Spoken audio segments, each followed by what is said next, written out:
दुशासन कौन था, उसका जघन्य अपराध क्या था जिसके कारण उसे दर्दनाक मौत मिली, कब और किन वीर योद्धाओं के द्वारा दुशासन को मौत की सजा दी गई। दुशासन के मौत का समाचार सुनकर उनके पिता धृतराष्ट्र पर क्या प्रभाव पड़ा, यही सब जानेंगे आज की वीडियो में। इसलिए वीडियो में अंत तक बने रहिए और साथ ही वीडियो को लाइक कर चैनल को सब्सक्राइब जरूर कर दे और नीचे दिए गए घंटे के बटन को दबाना न भूले। दुशासन कौन था? दुशासन कुरुवंश का राजकुमार था। वो हस्तिनापुर के राजा धृतराष्ट्र का पुत्र था। दरअसल दुशासन के मौत की कहानी उसी दिन लिखी जा चुकी थी जब उसने अपने बड़े भाई दुर्योधन के कहने पर वो कार्य किया जिसे देखकर विधाता भी लज्जित हो गए। ये निंदनीय घटना जहाँ घटी वो कुरुवंश के महाराजा धृतराष्ट्र का दरबार था, जिस दरबार में पांडवों की पत्नी द्रौपदी का अपमान हुआ।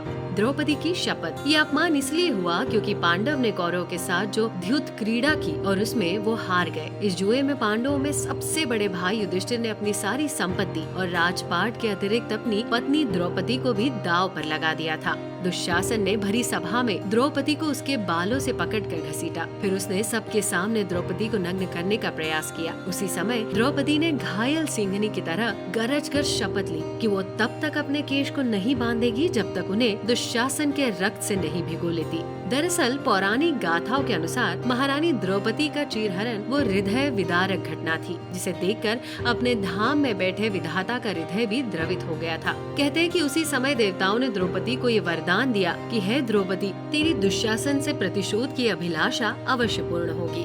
कौरव और पांडवों के बीच कुरुक्षेत्र की रणभूमि में चलने वाला महाभारत का युद्ध 18 दिन चला, जिसमें कौरव पक्ष के महारथी एक के बाद एक मारे गए और अंत में पांडव पक्ष की विजय हुई। लेकिन महाभारत की युद्ध भूमि में अन्य योद्धाओं के बीच हुए युद्ध की तरह ही दुशासन और गदाधारी भीम के बीच हुए घमासान युद्ध को भी इतिहास प्रसिद्ध बताया जाता है। कुछ विद्वानों के शोध के अनुसार गदाधारी भीम और दुशासन के मध्य तुमुल युद्ध हुआ था। ये वो युद्ध का तरीका है जिसमें योद्धाओं द्वारा आक्रामक रवैये को अपनाया जाता है। जिस दिन भीम और दुशासन के मध्य युद्ध हुआ, आकाश में चारों दिशाएं रक्त की तरह लाल थी। सर्वप्रथम दुशासन और भीम के मध्य युद्ध धनुष बाण के माध्यम से आरंभ हुआ। दोनों तरफ बाणों की बौछार दिखाई देने लगी। लड़ते लड़ते दुशासन ने अपने एक बाण से भीम का धनुष काट डाला। उसके बाद भीम ने अपने दिव्य प्रभाव से पुनः पहले से अधिक शक्तिशाली धनुष प्राप्त कर लिया। कहते हैं कि ये धनुष वज्र के समान कठोर था। इस बार फिर दुशासन ने भीम का धनुष काटने का प्रयास किया, लेकिन वो असफल रहा। दोनों योद्धा